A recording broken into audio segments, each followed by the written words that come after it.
අම්මලා තාත්තලා ඉන්නව දරුවන්ට කියනවා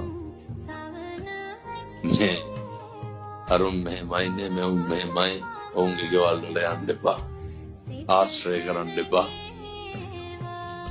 ගොඩක් දෙමව්පියෝ තමයි වෛරය ක්‍රෝධය පතුරන්නේ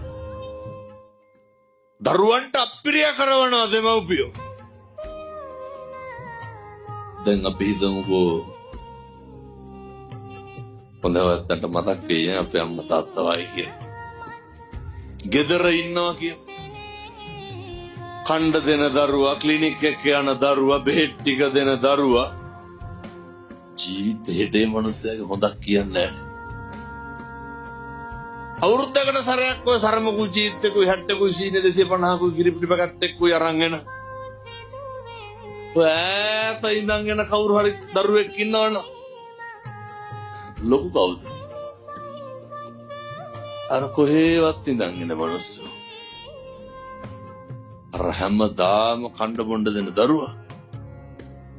දකින්නේ මඩු පාඩුනේ. අවුරුද්දකට දෙපාරක් විතර ආවට පස්සේ ඒ දරුවා ළඟට අරගෙන කියන්නේ මොනවද?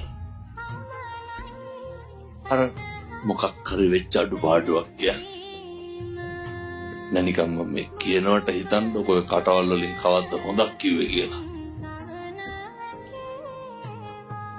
ජීවිතේ අදිෂ්ඨාන කරගන්න. ජීවිතේ ප්‍රාර්ථනා කරන්න. මිම්මනත කවදාවත් ඔය කටවල් වලින් අනේකගේ අගුණ කියන්න එපා. මේවා නම් හදා ගන්න ඕන දේවල් පින්නතුනේ.